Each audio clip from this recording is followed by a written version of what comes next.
हिंदी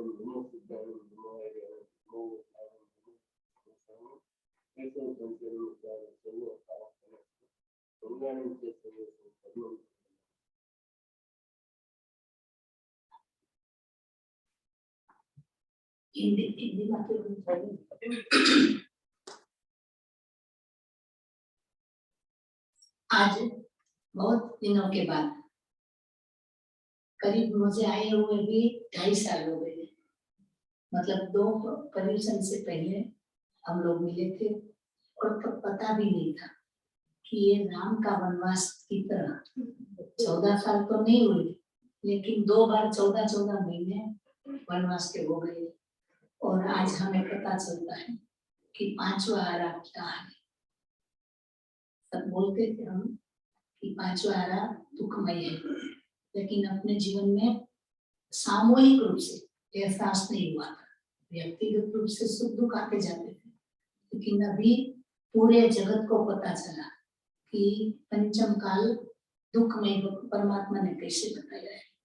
तो फिर भी ये हमारा आश्वासन है कि परमात्मा के मार्ग में हमें एक ऐसा सहारा मिल गया कि जिनके जरिए हमने एक पैनिक के इतने साल इतने दिन बिना कर्म बंद किए या तो कम कर्म बंद किए निकाल दिया।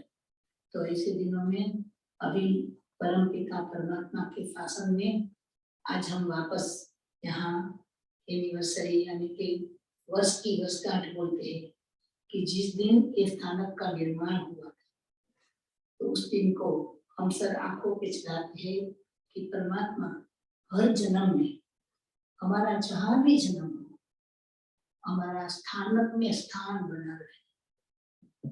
कहाँ स्थान बनाना है हमें?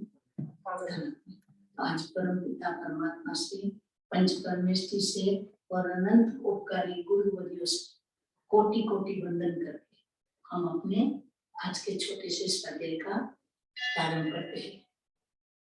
आज हमारे पास ऐसे कोई तत्व का विषय हमने नहीं रखा है, क्योंकि हमें ये जानना है कि परमात्मा महावीर स्वामी जो हमारे आसन्न उपकारी है, आसन्न माने वर्तमान के, नजदीक के भावी भविष्य वाले, नजदीक के भूतकाल वाले, बाकी तो अनंत अनंत ज्ञानी का हमारे ऊपर उपकार है।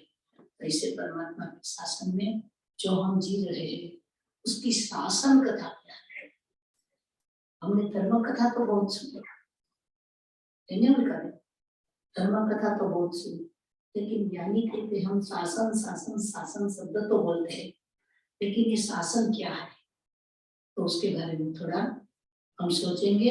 फिर शासन का जो अर्थ है या तो उसकी जो महिमा है उसको आत्मसात करके अपने जीवन को शासन में बनाए रखने के लिए शासन की आज्ञा का पालन करेंगे। तो हमारे पास जो भी है हम जिसकी बातें करते हैं वो मेरा खुद का कुछ नहीं है, हमने गुरुवर्यों से जो पाया है उसके आधार से ये बात करेंगे। तो अनंत उपकारी चरम शासन परमात्मा महावीर स्वामी आदि अनंत तीर्थंकरों के चरणों में कोटि कोटि भाववंदन, परम उपकारी गुरुवर्यों के चरणों में कोटि कोटि भाववंदन। आज हम 21,000 साल काले जिन शासन के अटूट जो चेन है उसकी एक कड़ी है और हमें ये चेन को अखंड रखनी है या उसमें से हमें निकल जाता है। चेन तो बनी रहेगी, लेकिन उसकी चेन की जो कड़ी है उसको हमें बनाए रखने की जरूरत नहीं है। तो परमात्मा का पुण्य है, उनके तीर्थंकर नाम गोत्र के प्रभाव से चाहे कितना भी कठिन काल हो, लेकिन 21,000 साल तक ये परमात्मा का शासन चलेगा। लेकिन अगर हम सावधान न रहे, अगर हमने अपनी जिम्मेदारी नहीं निभाई तो हमारा आसन शासन से बाहर हो जाएगा, बराबर है? तो हम ये नहीं बोल सकते कि हमारी वजह से जिन शासन अखंड रहेगा, अखंड है, लेकिन हमारा पार्ट ये रहेगा कि हम उनमें बने रहे। तो इसके शासन काल जिनके शासन करते हैं परमात्मा महावीर स्वामी, तो शासन का मीनिंग क्या होता है? शासन का मीनिंग शिस्त, अनुशासन। हम बोलते हैं कि शिस्त हो जहाँ, अनुशासन हो जहाँ, डिसिप्लिन हो जहाँ, उसको शासन कहते हैं। तो परमात्मा महावीर स्वामी आदि अनंत तीर्थंकरों का जो शासन कहा जाता है उसमें एक शिस्त रहती है। अगर हम प्रेसिडेंट बाइडेन को माने या न माने, नरेंद्र मोदी जी को माने या न माने, लेकिन अगर हमें किसी भी कंट्री का सिटीजन रहना है तो क्या मानना पड़ेगा? उनके कानून मानने। प्रेसिडेंट को मानो या न मानो, प्राइम मिनिस्टर को मानो या न मानो, ये जरूरी नहीं है, लेकिन जरूरी यह है कि उनके शासन को जरूर माने। इसी तरह से चाहे हम भगवान महावीर को माने, पार्श्वनाथ जी को माने, या तो कोई भी तीर्थंकर का, सिमंदर स्वामी को भी हम याद कर लेते हैं, लेकिन उसको न मानने वाला भी हो अगर, तो भी ज्ञानी कहते हैं कि उसके कायदे के दायरे में रहेगा तो अवश्य ऊर्ध्वगमन करेगा। भगवान महावीर स्वामी का आप लोगों ने जब पूजा भी होती है तो उसमें सुना है कि जो होवे मुझ शक्ति असी, सभी जीव कर राशि करो शासन रस। तो परमात्मा के लिए जो शब्द दिए वो सभी जीव राशि करो शासन रसी, सभी जीव करो शासन रसी, तो हमने प्रास के लिए रखा है, काव्य में गाने में प्रास देता है। लेकिन भगवान का भाव ये था कि सभी जीव करो शासन रसी, सर्व जीवों को मैं शासन रसिक करूं। वहां नहीं बताया कि मैं ऋषभ देव के रसिक करूं या पार्श्वनाथ के रसिक करूं। ये बात हमें समझनी है कि हम भगवान को जरूर मानते हैं, लेकिन भगवान की अनुशासन की जो महिमा है उनको कम जानते हैं। इस स्थानक जो ने बनाया, किसके लिए बनाया है? यहाँ के स्थानकवासी में तो पूजा भक्ति आदि व्यवहार रूप से नहीं होती, निश्चय से तो हम परमात्मा के भक्त है ही, लेकिन परमात्मा की विशिष्टता ये है, आप देखोगे भीड़ कहाँ ज्यादा रहती है? जहाँ वरदान मिलता है। आप कोई भी मंदिर देखो, कहीं भी जाओ दुनिया में, अगर चमत्कार होगा, मिन्नतें पूरी हो जाती है, भावनाएं पूरी हो जाती है, इच्छा, तो भीड़ वहां लगेगी कि जहाँ वरदान मिलता हो। और लोग डर के भी वहां जाएंगे कि जहाँ चमत्कार से अगर कुछ उसका नहीं किया तो नुकसान हो सकता है। हम दो रूप से भक्ति करते हैं, हम तीर्थंकर की भक्ति भी करते हैं। तो देखो सब जाप करने को बोलते हैं कि शनि राहु जब खराब चलता हो तो किसकी भक्ति करना? आपने सुना होगा नेमिनाथ भगवान है, पार्श्वनाथ वगैरह वगैरह, क्या कनेक्शन है? प्रेम का मान है। शनि राहु को उपशम कर दिया तो उससे क्या थोड़ा वेदना का कारण, थोड़ा असुख का, शांत रहेगा, नष्ट तो नहीं होता है। लेकिन जो शासन पति है उनके पास माया देवता, हमें जाने की जरूरत नहीं है, अनुशासन में रहो। भगवान कहते हैं तेरी हर समस्या, तेरा हर दुख, तेरी जितनी भी कठिनाइयां है उसको दूर करने के लिए सिर्फ तू शिस्त में आ जा। किसकी शिस्त में? जो भगवान महावीर ने बताई, जो अनंत तीर्थंकरों ने बताई। तो ये अनुशासन है जिनके लिए हमें ये सोचना है कि अनुशासन क्या है। परमात्मा ने जहाँ बता दिया कि जहाँ प्रॉमिस ज्यादा होता है वहां लोग जाएंगे, या तो जहाँ डर होता है वहां लोग इससे डर के जाएंगे। लेकिन जहाँ जिम्मेदारी का भान कराया जाता है, जिम्मेदारी का भान कराया जाता है, वहां सब जिम्मेदारी अपने ऊपर आ जाती है। ना कोई तारने वाला, ना कोई डुबाने वाला। तिरना है तो तर, डूबना है तो तू डूब।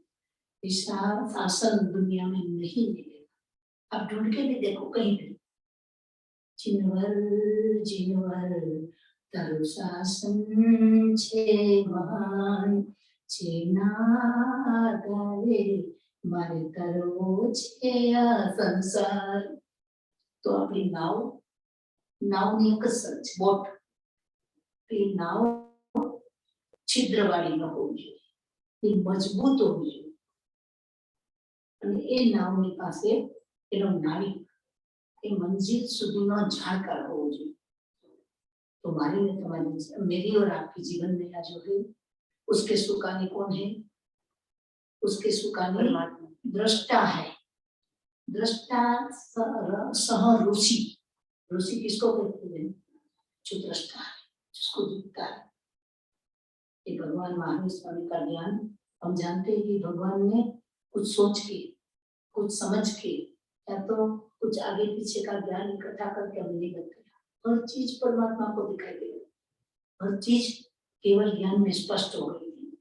अगर किसी को कलर दिखाना है, कलर की बात सोचो कि ये हरा है, ये नीला है, ये पीला है और अंधा है सामने, अब कितना भी डिस्क्रिप्शन करो, उसके बारे में हजार दृष्टांत देके या तो उपमा देके या तो कोई भी लॉजिक लगा के करो, लेकिन अंधे को कलर समझ में नहीं आएगा। अनादि अनंत भूतकाल में हमें जो भी ज्ञान मिला था वो इस तरह का था, क्योंकि हम अंधे थे। तो हमें कितना भी कहा गया लेकिन आत्मा में परिणत नहीं हुआ। तीर्थंकर जैसे गुरु हमें मिले, तीर्थंकर परमात्मा का शासन मिला, तो सभी जीव राशि करो शासन रस। परमात्मा ने बताया है सभी जीव राशि में मयूर भाई अभवि आएगा कि नहीं आएगा, और वो कभी शासन रसिक हो सकता है?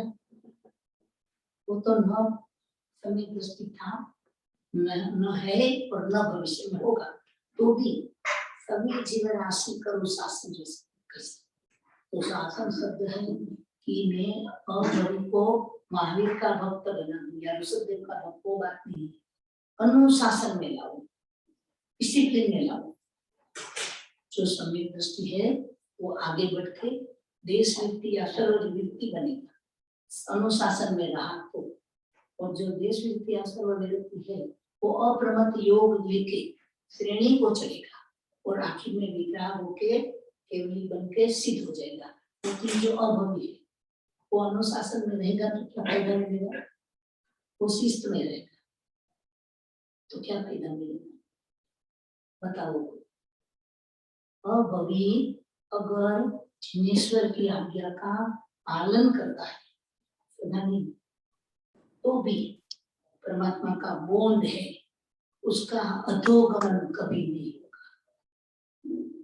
सिर्फ अनुशासन में आया ना तो कहाँ तक पहुंचता है? 9 ग्रेवेट तक। हमारा लक्ष्य 9 ग्रेवेट नहीं है, लेकिन हमें डिसिप्लिन का रहस्य समझना है। एक बार अगर हम डिसिप्लिन में आ गए तो होते होते होते होते वो नरक में नहीं जाएगा।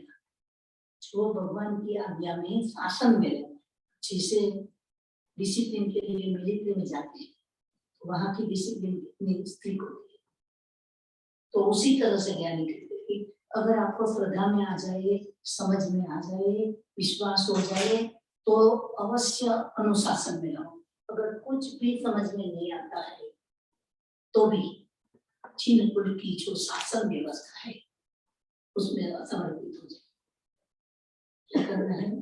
ये संसार है वो पाप स्थानक है, वो कर्म स्थानक है, और शासन वो धर्म स्थानक है। स्थान बताएं, धर्म स्थान का मतलब क्या है? मतलब धर्म स्थान का मतलब है आत्मा के धर्म, आत्मा का जो स्वरूप है उसमें रहना।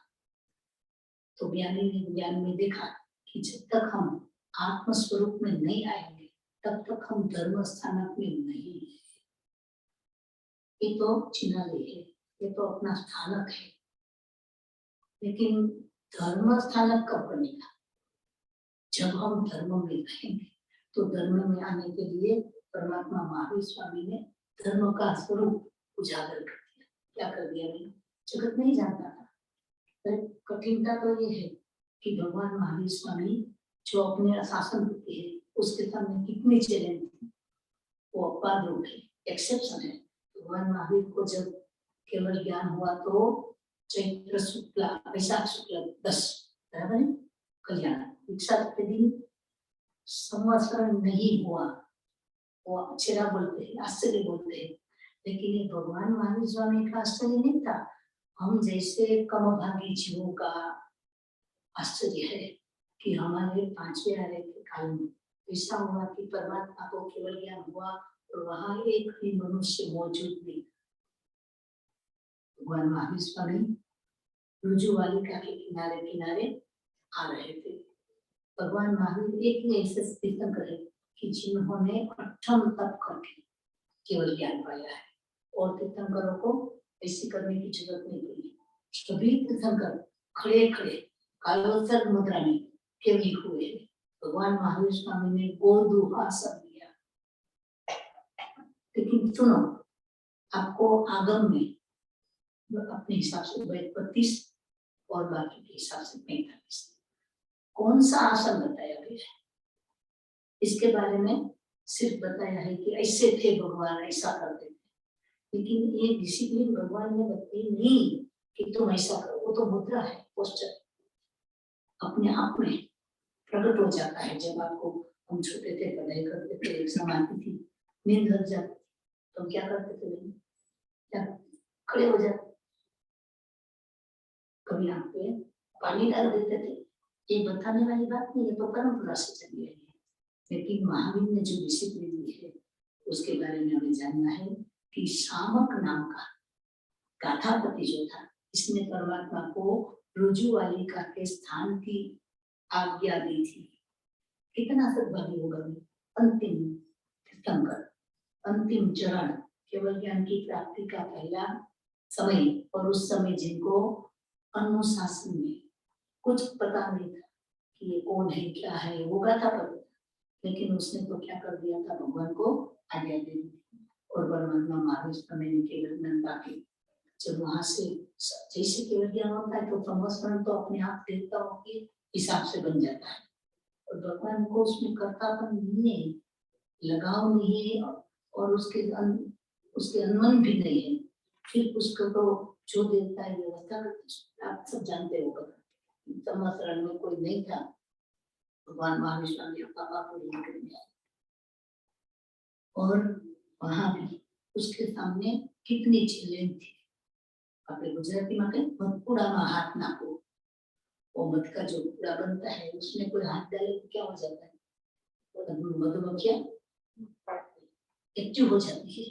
तो भगवान महावीर स्वामी से पहले जब पार्श्वनाथ भगवान जी हुए थे, सिर्फ 250 वर्ष का, तो क्या उस समय भगवान पार्श्वनाथ ने नहीं, हमारे पास अगली 24 का भी हिसाब है, अगली 24 में कौन कौन होगा, तो क्या भगवान महावीर स्वामी के बारे में पार्श्वनाथ जी ने नहीं बताया होगा?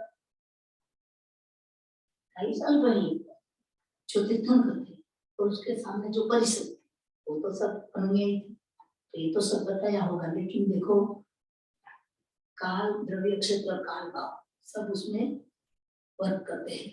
सिर्फ केवली होना अपूर्ण है, सिर्फ काल का होना अपूर्ण है, हर चीज की बात है। तो यहाँ भगवान महावीर स्वामी के लिए जितने भी तीर्थंकर हुए, सबसे ज्यादा अनुशासन की समस्या इसलिए थी कि उसी वक्त प्रसेनजीत राजा, जो प्रेरित महाराजा के पिताजी, वो खुद उनके अनुयायी थे पार्श्वनाथ भगवान के, लेकिन वो तो निकल गई थी, उसकी कथा बड़ी है। और फ्रेनिक जी जो भगवान महावीर स्वामी को बिल्कुल नहीं मानने वाले थे, तो मस्मन में आए तो फ्रेनिक तो उसको मानते नहीं। और उसी तरह से जितने भी लोग आए उसमें भी आप जानते हो कि गौतम आदि गणधर, वो भी तो अनुशासन में, भगवान की व्यवस्था में स्वीकार करने वाले नहीं थे।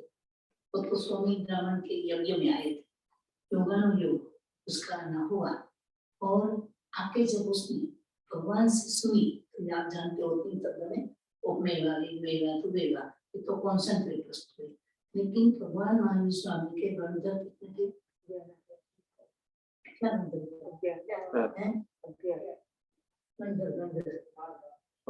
11, बराबर। और ऋषभदेव जी के 84 एक गणधर सिंबल है। पार्श्वनाथ भगवान के तो 9 से भी कम थे। तो जब ऋषभदेव जी तीर्थंकर हुए तब समस्या इतनी बड़ी थी कि सोशियली व्यवहार जगत में 84 प्रकार की शंकाएं चलती है। एक एक गंधर है, एक एक समस्या का, एक एक शंका का प्रतीक है।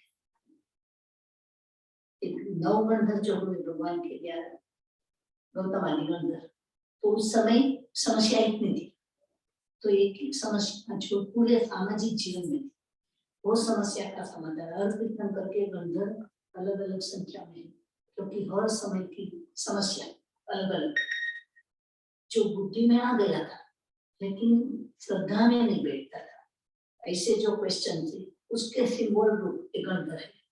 और ज्ञाता दृष्टा ऐसे कीर्तन कर जो देखते थे वो बता देते थे, और फिर उनको समाज के अनुरूप बना के रखने की जिम्मेदारी तो गंधर की। यहाँ आप सोचिए, भगवान महावीर स्वामी ने जब संवत्सरण में देशनाली शुरू कर दी, तो स्वीकार करने वाले कितने लोग? ये तो उठनेगा विघ्नेगा तुलेगा तो संवत्सरण में आने के बाद जब गणधरों की समस्या का समाधान हुआ तब जाके हुआ, लेकिन उस समय अनुशासन में कोई नहीं था, शिस्त में कोई नहीं था, उसकी आज्ञा में कोई नहीं था।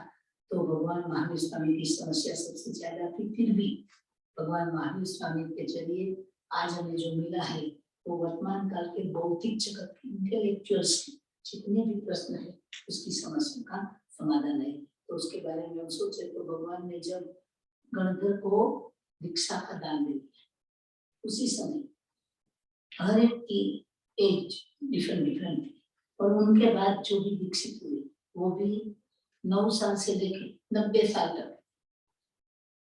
तो उसी टाइम सबसे पहले जब भगवान ने दीक्षा प्रदान की तब जाके परमात्मा ने पहला अनुशासन, पहली शिस्त कौन सी बताई? उस समय क्या भगवान थोपड़े पढ़ाए थे, 9 तत्व पढ़ाया था, दंडक पढ़ाए थे?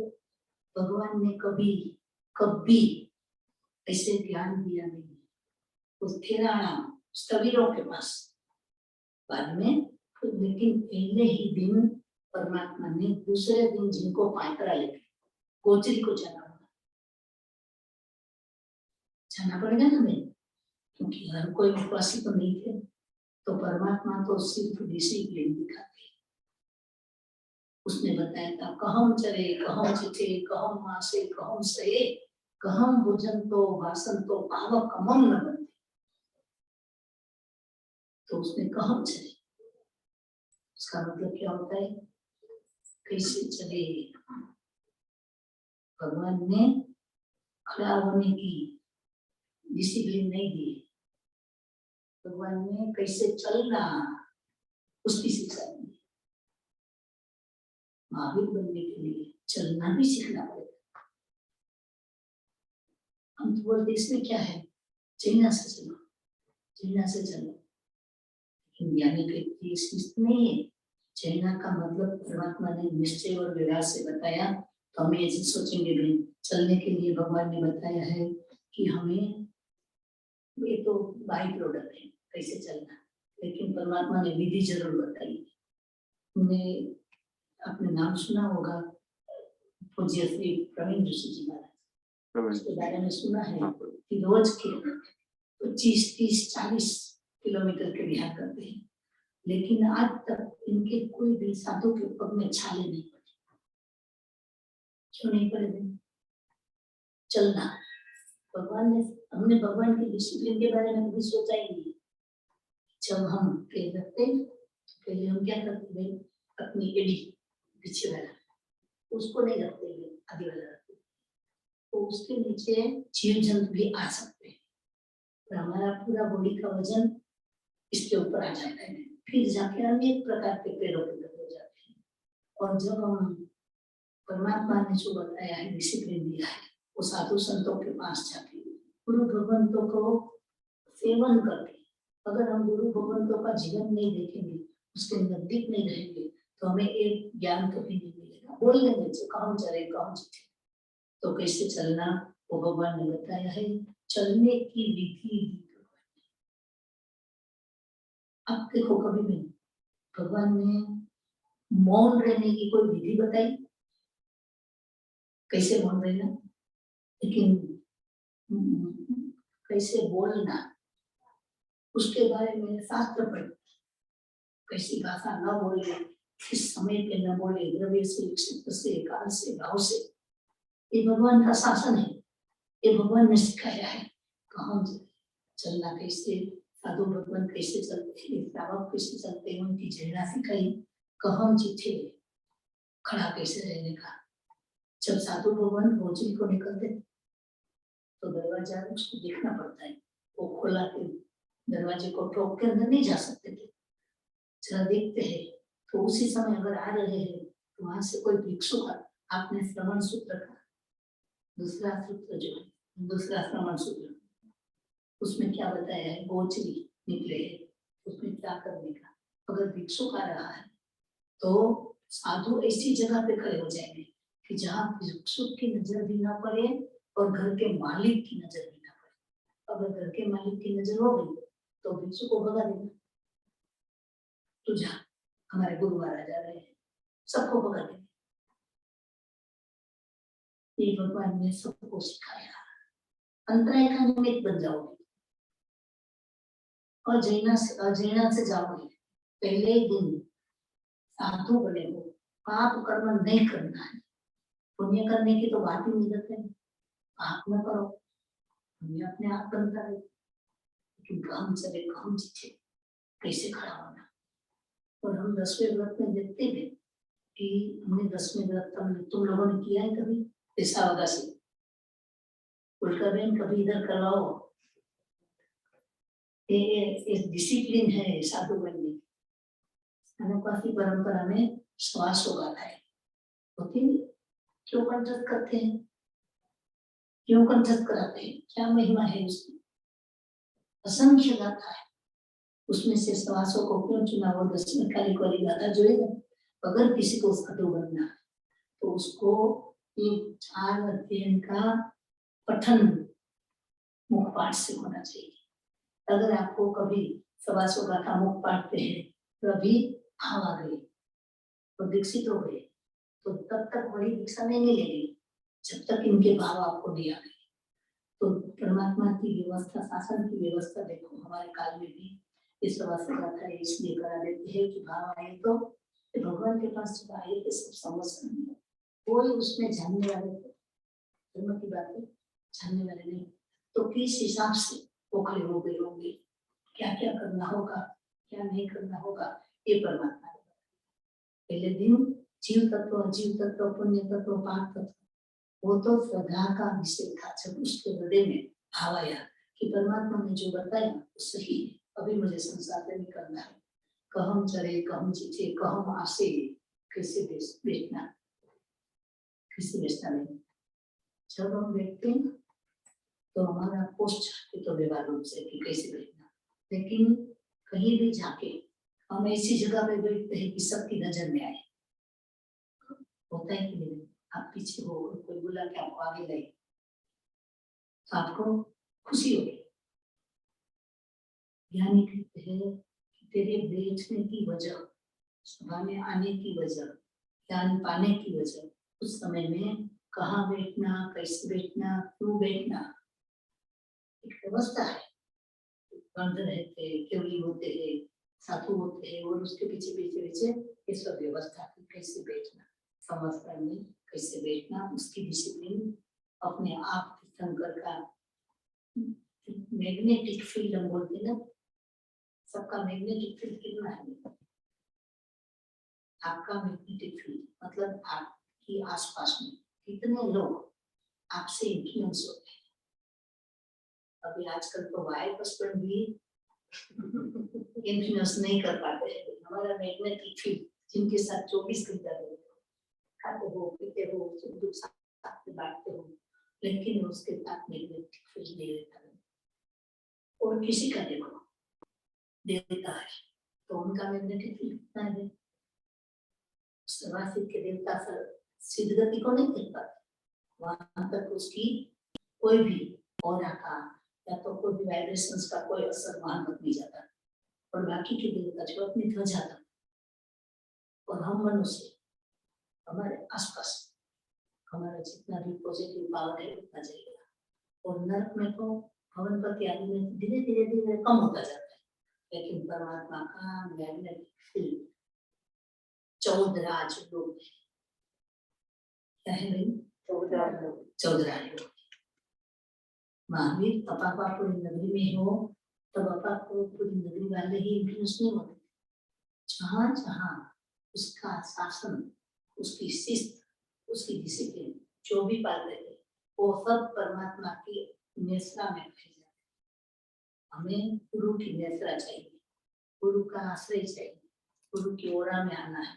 यानी ये नेसरा प्रत्यक्ष है, लेकिन भगवान महावीर की नेसरा ऐसी थी कि जब उनके पास विकसित हुए ना, गौतम गंधर आदि हुए, कोई 10 साल का भी था, कोई 50 साल का भी था, कोई 70 साल का भी था।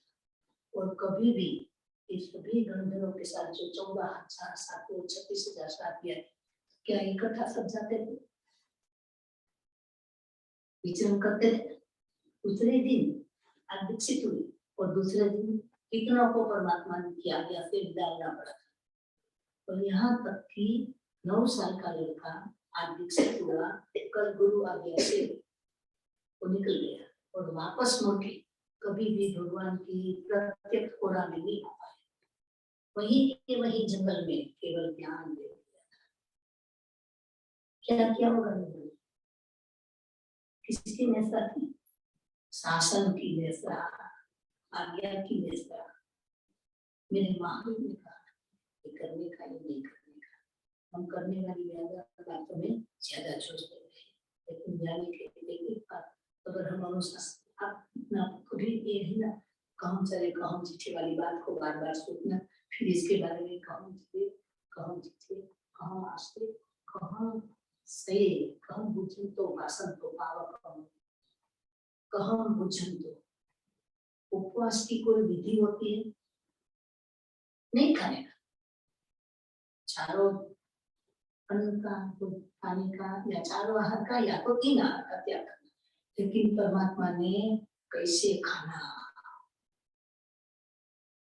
कहम भोजन तो उसके बारे में कितने विस्तार दिए, कितना विस्तार दिया कैसे खाने का। ये जैन भोजन अनुशासन शिस्त है। हम जैन है, महावीर के अनुयायी है, तो हमारा भोजन जैन भोजन होना चाहिए। उपवास की कोई विधि नहीं, मौन की कोई विधि नहीं, खाने की भी 14 नियम पूरे के पूरे दे दिए नहीं। कितना खाना, किस तरह से खाना, क्यों खाना, क्यों नहीं खाना, इसकी पूरी समस्या का समाधान कर दिया। और 14 नियम में तो भगवान आप एक बार 14 नियम को आत्मसात करें, फिर देखोगे पाप कैसे आएगा, दरवाजे ही बंद। अभी बौद्धिक लोग बोलेंगे मन से आएंगे, तो इच्छा निरोध, मन को रोकने के लिए कौन सा तत्व बताया? इच्छा निरोध। तेरी जो भी इच्छा का मन के साथ कनेक्शन है। इच्छा मन से ही होती है और मन कभी आत्मा की बात सुनता नहीं। 5 इंद्रिय और मन वो 6 तो अनादि के संस्कार से चलते हैं। तो तब तो परमात्मा की आज्ञा में आने से अपने आप हो जाता है। हम भाषण तो भगवान ने मौन की रीत नहीं दिखाई, बोलने वाली रीत बहुत सी दिखाई है कैसे बोलना। तो भगवान ने कभी शीर्षासन समासन सिखाया नहीं है। जैसे शरीर का बंधारण है, शरीर का स्ट्रक्चर है, अंदर की ओरा है, अंदर के भाव है, उस हिसाब से अपने पोस्चर बनते नहीं।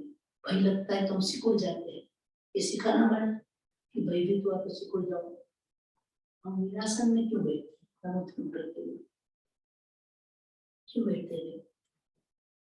निरासन कहा ना, प्रतिज्ञा करते हैं। जब ये आसन में आप बैठो प्रतिज्ञा करते हैं, तो अपने आत्मा में क्या गड़बड़ हो जाता है? वीर की तरह। तो जो डिसिप्लिन हमको 6 आवश्यक, 12 अनुव्रत और के विधि जो कम से बने, ये सब बातें परमात्मा ने बताई है। तो गणधरों की व्यवस्था जिन शासन की सबसे बड़ी भेंट है, गणधरों ने ही हमें सब दिया है। तो दूसरे देव के गणधर और 84 थे, लेकिन भगवान महावीर के कोई इतने ही बंदर थे, फिर भी हम इनके ऋणी हैं, उन्होंने हमें त्रिपुरारी सीखी दी। और आगे जाके हम देखेंगे तो दूसरा क्या है, भगवान के कुछ कोड होते हैं। अभी आजकल तो क्या है बहन, शादी होती है तो आप लोग ड्रेस कोड लिखते हैं। मांगलिक मुहूर्त में हम मंडप का मुहूर्त है शादी का, तो कौन सा कलर पहन के आने का कोड हो जाते हैं। तो भगवान महावीर स्वामी का कोड क्या है? भगवान महावीर स्वामी ने कितने कोड दिए? सबसे पहले ड्रेस कोड दे दिया, क्या दे दिया मैंने?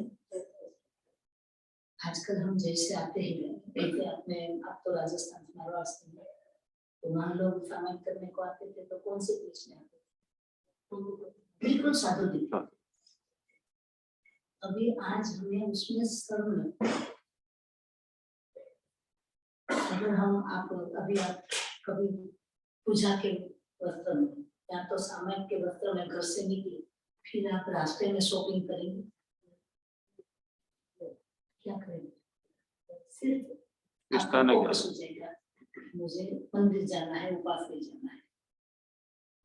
और अपने जैन समाज में देखो तो सबसे बड़ी समस्या है, अभी हमारी एक कजिन है, वो अमृतसर में स्वर्ण मंदिर पे गई थी, तो उसने बोला मैं मंदिर के अंदर नहीं थी, वो बाहर वाला जो उसका प्रीमाइसिस है उसमें थी, और मेरा सलवार के ऊपर का पल्लू चुन्नी थी उसका, वो जरा सर से खिसक गया, तो उसके कोई ट्रस्टी, उसके कोई आगेवान नहीं, खाली चौकीदार जैसा एक लेमैन था, उसने मैडम सर ढको, क्या बताया मैडम सर ढको।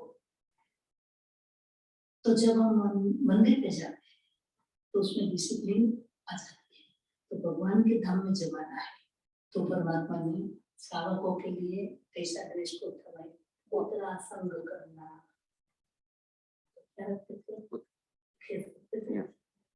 वो डिसिप्लिन इसलिए थी कि अगर आपको जैना से कैसे बोलना, भगवान ने सिखाया था कि आप तीर्थंकर के पास जाओ या गुरु के पास जाओ तो निरर्थक हिंसा नहीं होनी चाहिए, तो उसके लिए आपके पास साधन ही नहीं होगा, तो हम कैसे चलेंगे? लेडीज के लिए पल्लू था, लेकिन ये ड्रेस कोड था, तो हमारे पास थोड़ी भी व्यवस्था हो, तो हम जब इधर आते तो हमने देखा कि यहाँ भी आप लोग न्यूयॉर्क में भी सब मोमबत्ती लगा के देते हैं, बाकी तो बहुत मुश्किल से हम बोलते अपने बच्चों को नहीं कह सकते, करे न करे उनकी मर्जी, कहना ना कहना ये किसकी मर्जी, लेकिन हम तो उसके सामने गूंगे हो जाते हैं। हमको ना पसंद आए ऐसी बात बच्चे बोल देता है, हम उससे क्या पीछे जाते, तो बच्चा नहीं पिछड़ेगा, वो कभी भी सुना हुआ उसके सामने आ जाएगा। तो भगवान महावीर स्वामी का ड्रेस कोड साधुओं में तो चल रहा है, कभी भी किसी साधु को आप रास्ते पे होटल के पास खड़ा या तो आप इंडिया में तो कहीं टेकड़ी पास कोई लारी के पास खड़े हुए पानी पूरी खाते हुए देखोगे, और खाते हुए भी वो साधु के ड्रेस में होंगे, तो कभी एक बार एक बहुत साधु ने भी संयम ले लिया बहुत साधु ने, और उसने बताया कि गुरुदेव वो बुद्ध को, भगवान बुद्ध को, कि मैं संयमित तो होना चाहता हूँ लेकिन मुझे ड्रिंक करने की आदत, हर शाम को मुझे ड्रिंक लेनी है।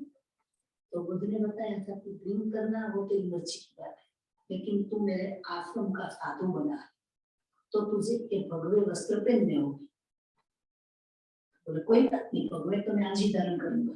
देखो मरीचि महावीर उसकी वफादारी, जब भगवान ऋषभदेव के संवत्सरण में गए, भगवान की हर बात उसको स्वीकार, सम्यक दृष्टि थे, मरीचि सम्यक दृष्टि थे, और उसने देखा कि भगवान की आज्ञा है कि मुझे अगर भगवान की संवत्सरण की अनुशासन में रखनी है तो मुझे हर चीज को मानना होगा और व्यवहार में तो मानना ही होगा। तो वो बाहर बैठ गया, कहाँ बैठ गया? मरीचि कभी संवत्सरण के भीतर नहीं आया, दरवाजे के बाहर बैठा, अरे भगवान तेरे वस्त्र को मैं धारण में साधु बनता हूँ, भाव साधु यार, तेरा भाव साधु रहना। उसने वस्त्र के रंग बदल दिए कि मुझे कोई मेरी वजह से कोई गलत फहमी में ना आ जाए, कोई भ्रम में ना आ जाए कि महावीर के अनुशासन नहीं चलता है।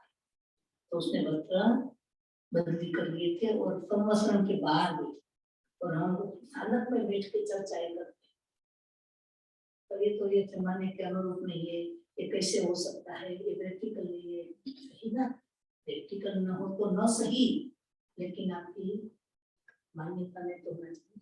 तो वो शाम हुई और बहुत साधु को ड्रिंक लेने के लिए एक्साइटमेंट हो गई, एडिक्ट था। तो उसने बोला कि मैं ड्रिंक लेने को जाता हूँ शराब करने। तो वो तो बोले जाओ मेरे वापस वस्त्र दे दो जो मैंने आज सुबह उतारे, अभी नहीं उतरेगा ये, अगर ये वस्त्र निकला तो तुम साधु से बाहर परे हो जाएगी। तो वो अभी सुनो, वो सोचता है कि मैं ये सन्यासी के वस्त्र में शराब करने जाऊंगा तो मुझे कोई शराब परोसेगा कोई, तो सोचता रहा क्या करूं, शराब छोड़ू या वस्त्र छोड़ू, शराब छोड़ू या वस्त्र छोड़ू। आखिर में शराब छोड़ी। ये वस्त्र की महिमा है। भगवान महावीर ने जो साधु को वस्त्र दिए है स्पॉटलेस, और उसके ड्रेस कोड में विशेषता क्या है कि उसमें भी कोई भी डिपेंडेंसी नहीं, साधु को दर्जी की जरूरत पड़ती, डिजाइनर की जरूरत पड़ती है, उसमें जीप की जरूरत पड़ती है, बटन्स की जरूरत पड़ती है, क्या जरूरत। तो साधु को 100% जरूरत नहीं पड़ती, लेकिन हमें भी तो श्रावक को खुद तो डिसिप्लिन रख सकते हैं ना। तो साधु जीवन का जो ड्रेस कोड था उसके जरिए कभी भी मैंने उसको नीचे उतरने के लिए मौका कम मिलता था। और ड्रेस कोड के बाद आता है ये पात्र का कोड में। हमारे घर में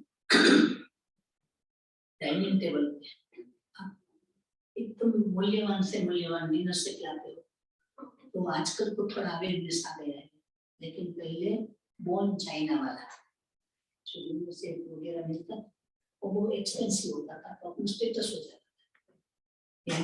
है कि जीन के घर में ये जो कोड है उसमें हमें पात्र के कोड होते हैं। हमारे पूर्व पात्र में ही पानी होते होते मटके आ गई, अभी तो हम थर्मोस देने लगे।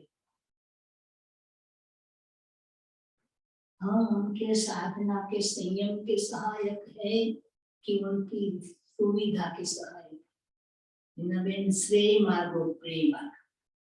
श्रेय मार्ग क्या है, थोड़ा बहुत कष्ट होगा, लेकिन उनकी मोक्ष के लिए रास्ता रुका होता है।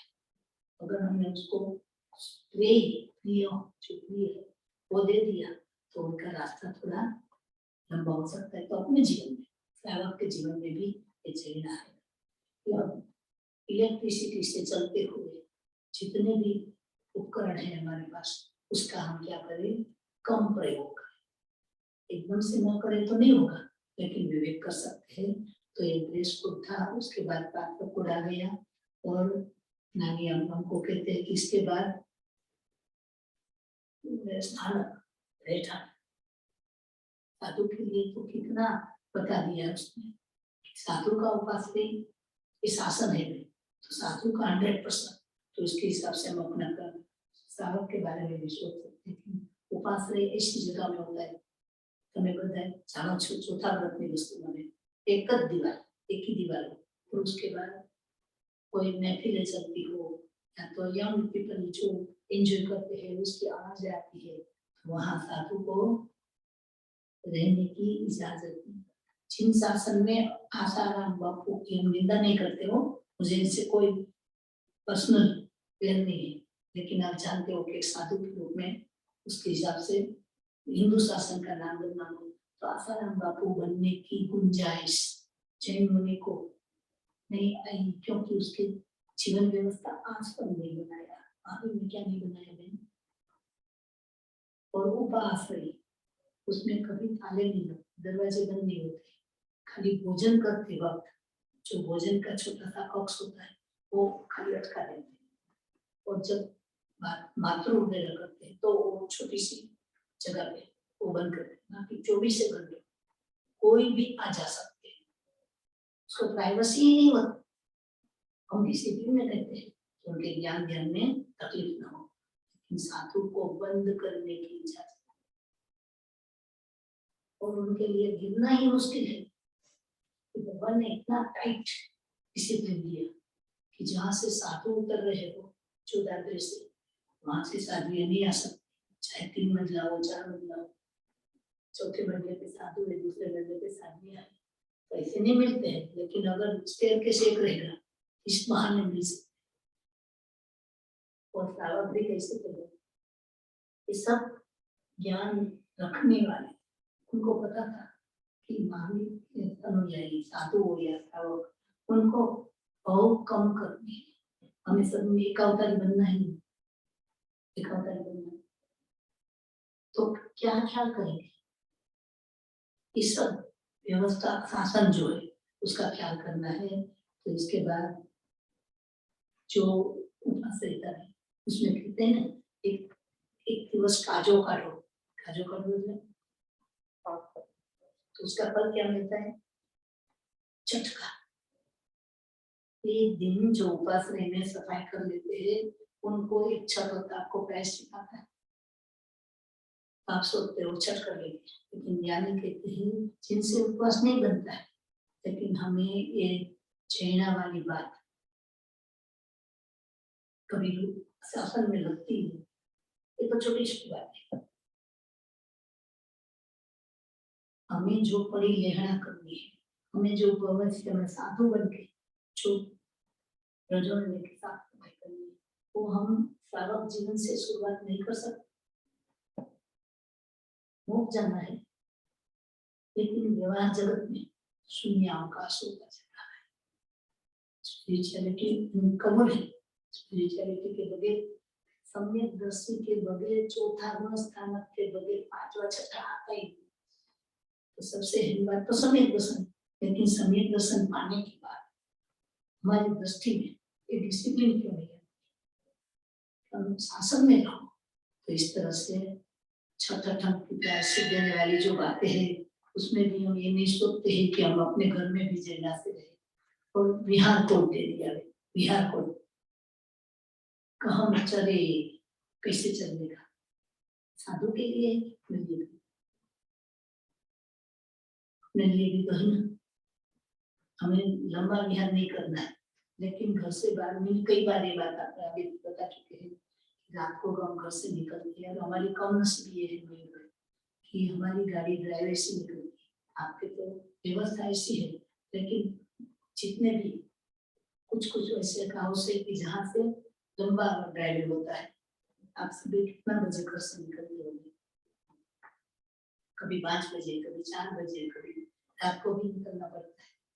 कभी आपने ड्राइवे पे नजर किया, ये तो साधु को ही जन्म है ना, नीचे देखिए कहूँ चले, हमारा कर्तव्य बनता है। दो समय कहूँ भी जाएगी, सम संवेद निर्वेद अनुकंपा और आस्था, जिनकी हृदय में आस्था है, अनुकंपा है, वो कीड़ों को मार के ऊपर से गाड़ी चला के मंदिर को या तो उपास को कैसे जा सकता है। तो डिसिप्लिन कर न पाओ व्यवहार की बात है, कर नहीं पाते हैं उसका एहसास बनाए रखो, तभी जाके महाविद्य में जन्म मिलेगा। बाकी तो महाविद्य से नरक में भी जा सकते, सातवें नरक में भी जा सकते हैं। अनुशासन रहा, डिसिप्लिन रही, तो वहां भी हमें महावीर फलेंगे, तीनों स्वामी फलेंगे, वरना वहां से भी ऐसे ही निकल जाएंगे। तो ये विहार कोड दिया है, तो हमारे लिए कैसे करने का, वो कैसे चलने का, वो बात हमारे जीवन में याद रखनी पड़ेगी। और इसके बाद भोजन कोड दिया, कौन सा कोड दिया, भोजन। ये अपक्ष का त्याग है, विरोधी का ज्यादातर अपने प्रश्न, पानी को कैसे छानना और वेजिटेबल को कितना घंटा पहले काटना, ये सब बात अच्छी बात है, वो सब जानने वाली बात है। लेकिन ज्ञानी कहते हैं कि हमारे फ्रिज में कितनी सामग्री है, उसके बारे में हम नहीं सोचते। जीवन को इतना सरल बना दिया, इतना आसान बना देता है कि आपको अगर मौत की सजा भी मिल गई, किसी को फांसी लग गया और उसके पहले 5 दिन उसको फ्रीजर में रख दे और स्टोरेज में रख दे, वो तो मरने वाला ही है। लेकिन क्या ऐसा कर सकते हैं? देश काल मैं जानती हूँ कि प्रैक्टिकल कम है, लेकिन प्रैक्टिकल नहीं है ऐसी बात नहीं है। इतने सारे लोग प्रैक्टिस में ला सकते हैं, तो थोड़ा हम उसके कोड को समझेंगे कि हमारा भोजन कोड क्या रहेगा। तो हमारे लिए गवेषणा माने देखना, लेने से पहले कि क्या है, कैसे है, क्यों है, और फिर इसकी व्यवस्था करना। तो ज्यादा से ज्यादा हम जैन भोजन के लिए आगे, तो ये सही बात है, लेकिन इसके साथ हमारे रोज के व्यवहार में जितने भी बन पाए अपनी भोजन व्यवस्था में स्वाद को सेकेंडरी और जीव दया को प्राइमरी, टेस्ट को सेकेंडरी रखेंगे और करुणा को, अनुकंपा को प्राइमरी रखेंगे। और छठा बताया है 6 आवश्यक ये अनिवार्य है। आपके घर में गहने न हो तो चलेगा कि घर में नमक न हो तो चलेगा? गहने के बगैर हम जी सकते हैं, लेकिन घर में खाने के लिए ग्रोसरी तो होनी चाहिए। इस तरह से आप संवत्सर में न बैठो, मांस खनन ना कर पाओ, भी ना कर पाओ, तो भी यानी कहते हैं आवश्यक। इसमें न शारीरिक बल की जरूरत है, न धन बल की जरूरत है, न और कोई सुविधा की जरूरत है, सिर्फ डिसिप्लिन अवश्य करने का। हम श्रावक है, जिन शासन में आए हैं, हमारे लिए एक और होना चाहिए। अभी मैंने ने पूछा कि मैं शाम को प्रतिक्रमण जल्दी कर लूं तो चल सकता है, क्योंकि उसकी समस्या है कि उनको मुख पाठ नहीं है, तो उनको देखना पड़ता है। तो मैंने बताया कि मैं विवेक सिखाता, बिल्कुल न करने की बजाय आपको बाहर की लाइफ चल रही है कोई, तो उसकी लाइफ में अगर कर सकते हो तो टाइम, क्योंकि परमात्मा के ज्ञान में काल का भी इतना महत्व है।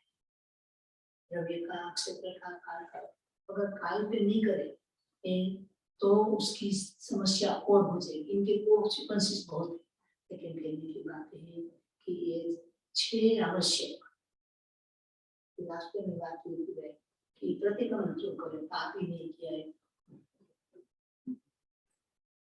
आलोचना करने की जरूरत नहीं है। कांटा लगा ही नहीं है तो जमीन पे चलते देखने की क्या जरूरत? कांटा लगे तभी देखने का, कांटा न लगे इसलिए देखने का। एक ही पाठ का मैंने बताया है, भगवान ने बताया, मैंने आपको एक्सपोज किया है। इच्छा मीठा में कावसगम जो में देवस्यो लिया रोगो खाई हुए वो मानसियो, वो पाठ है ना आवश्यक। एक ही पाठ पूरा का पूरा पक्का करो। ये पाठ, ये सूत्र बोले बगैर रात को बेड में नहीं जाना। कि देखो भाव जगत में पूरा प्रतिक्रमण आ सकता, छोटी मोटी बातें जो अपने आप से हो गई है पता नहीं है, लेकिन आप बोलोगे मन से, वचन से, काया से, माया बोलोगे, मेरे मन में क्या आ गया था, एक करंती होती तीनम बुद्धिनम चौरम कसायम 4 कसाय पंचम मनोमयानम 5 अमृत। एक सूत्र में हमारा पूरा परमात्मा ने विश्व को दिया है, तो ये आवश्यक है। और परमात्मा ने बताया है कि जितनी आपको स्वतंत्रता ज्यादा होगी उतना अपना मन स्वस्थ होगा। आरती आगे अचानक से शादी आपके आईब्रोज नहीं डाई नहीं होगी, एंजाइटी हो जाएगी। कई लोग तो कहते हैं कि मैं जाना ही नहीं, क्यों? तो कि मेरा बराबर नहीं। ज्ञानी कहते भगवान के साथ एनर्जी नहीं चाहिए, मोची नहीं चाहिए, धोबी नहीं चाहिए, रजाम नहीं चाहिए, किसी की जरूरत नहीं। विहार करना है तो चल कर अपने जीवन को भी डिपेंडेंसी से बचाए। ठीक है, व्यवहारिक जीवन है, सामाजिक जीवन है, आपको सब कुछ करना होता है, लेकिन प्रायोरिटी में यही चीजें बस इसी तरह से बहुत सारी चीजें है बताने की, तो लेकिन हमारे समय मर्यादा भी हो गई है। अंत में इतना कहेंगे कि कार्यभार की डिवीजन ऑफ लेबर, भगवान ने कार्यभार साधुओं को, आदमियों को, श्रावक को, श्रावक चारों के कंधों पे इस शासन का सुकान दे दिया है। तो हम अपना पाठ जो है उसको अदा करेंगे और प्रहर प्रहर की जागरूक अपने दिन के साथ हर रात के साथ प्रहर, तो उसका पूरा ध्यान दे दिया है कि पहले प्रहर में क्या, दूसरे प्रहर में क्या। इस तरह करने से टाइम मैनेजमेंट हो जाएगा। ये संसार के जितने भी सक्सेसफुल लोग हैं उसके पास टाइम मैनेजमेंट था। आप में इतना रस रस करोगे तो शाम को आपका दो महत्व के काम बाकी रह जाएगा, पहुंच नहीं पाएंगे। भगवान महावीर के डिसिप्लिन को भी जानिए है और अंधश्रद्धा का पर्दा परमात्मा ने खत्म, न कोई अंधश्रद्धा रखने, न कोई करने वाला, न कोई कराने वाला, हम जिम्मेदार है। श्रद्धा रखो अपने आत्मा की, अपने परमात्मा की, अपने शासन की और अपने ही जीवन में जितना भी आज कर पाया वो ही सही। कल की बात नहीं है, यहाँ से सांस बंद हो गई, जो दूसरी शासन जहाँ लेंगे वहां शासन सर पे होगा या नहीं सोचो। आयु तो कभी भी खत्म हो सकती, लेकिन यहाँ से सांस छोड़ी नई सांस लेनी, वो कौन सी जगह? परमात्मा के शासन में ही अपना श्वास हो, अपना विश्वास हो, ये भावना के साथ आज के दिन हमारी स्थानक एनिवर्सरी, हर जन्म हमारा स्थानक में हो। हम स्थानक में नहीं कि दिगंबर सितंबर वाली बात नहीं है, जो परमात्मा ने स्थान दिए है पूरा स्थानक, एक कर्म स्थानक से निकल के हम धर्म स्थानक में आके आत्म स्वरूप में 14वें स्थानक में लीन हो जाए। ये भावना के साथ परमात्मा की बात को समझते हुए, समझाते हुए, जिन वाणी से कम अति क्या विपरीत करुणा हो गई हो तो अहिन तरन सिद्ध होगी। भगवान गुरुदेव आत्मा की शास्त्र से, आप सबकी शास्त्र से असम इच्छा जुड़े।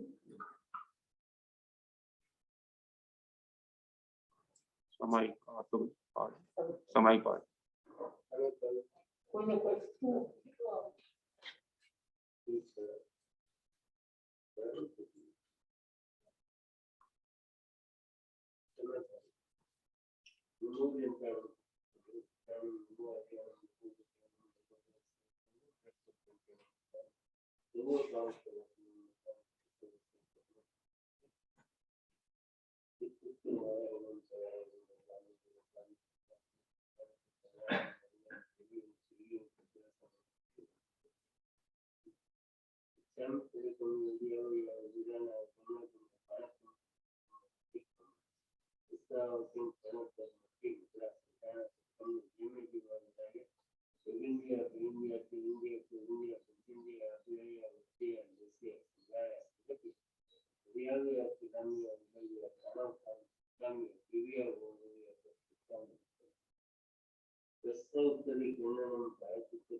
Okay.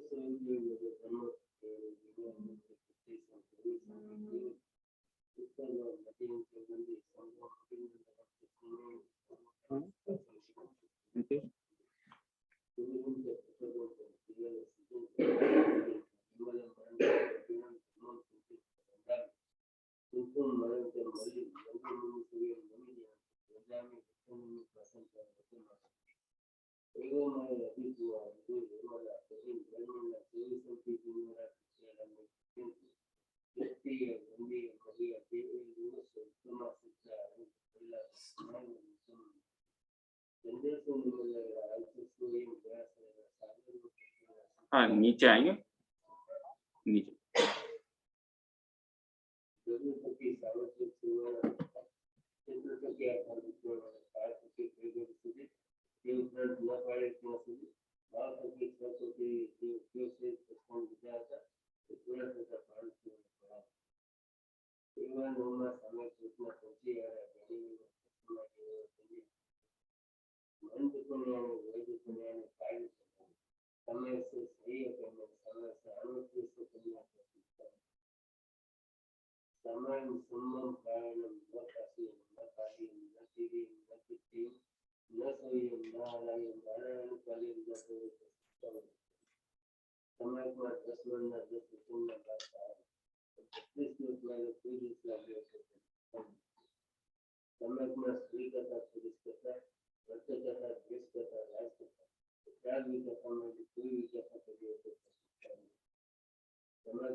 सम्मान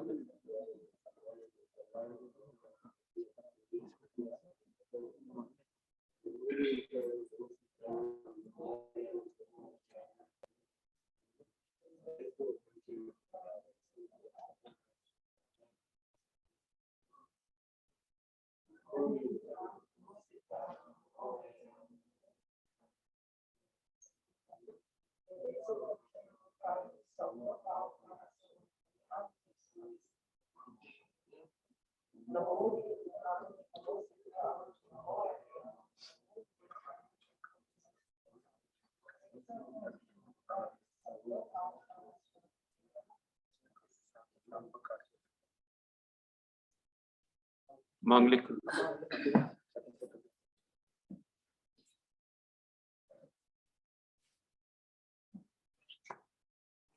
ये मंगल पाठ सबके मंगल के लिए किया जाता है। अंत्य मंगल कहते हैं। प्रारंभ मंगल में नमस्कार महामंत्र होता है, मध्य मंगल में फातिहा होता है, अंत्य मंगल में ये मांगलिक होता है। जिनका शासन, जिनवर का शासन महामांगलिक है, उनकी शरण में जाने के लिए ये मांगलिक का पाठ करते हैं। श्री गुरुदेव की आज्ञा थी, श्री श्री चतारी मंगलम मयंता मंगलम सिद्धा मंगलम साहू मंगलम केवली पन्नतो दमो मंगलम चतारी लोगोत्तमा रिहंता लोगोत्तमा सिद्धा लोगोत्तमा साहू लोगोत्तमा केवली पन्नतो दमो लोगोत्तमो चतारी शरणं पवज्जामि अरिहन्ते शरणं पवज्जामि सिद्धे शरणं पवज्जामि साहो शरणं पवज्जामि केवली पन्नतं धम्मं शरणं पवज्जामि। ये चार शरण, चार मंगल, चार उत्तम करे जी भव सागर मन डूबे ते सकल कर्मनो आने अंत मोक्ष तना शुक्ल हे अनंत भाव धरी जे गुण गाय ते जीतरी मुक्ति जाए संसार माही शरणाचार और शरण में कोई जे नारी शरणचार आदरे तेने अक्षय अविचल पद होई अंगूठे अमृत वसे लौकिक नाम भंडार श्री गुरु गौतम स्वामी ने समरिये सदाए मनवंचित फलदातार भावे भावना भावे दीजिए दान भावे धर्म आराधिए भावे केवल ज्ञान भावे जिनोर पूजिए भावे पद निर्वाण प्रभु भावे पद निर्वाण। ओम शांति शांति शांति। बोलो भगवान महावीर स्वामी की जय। जैन शासन देव की जय। सद्गुरु देव की जय। जय।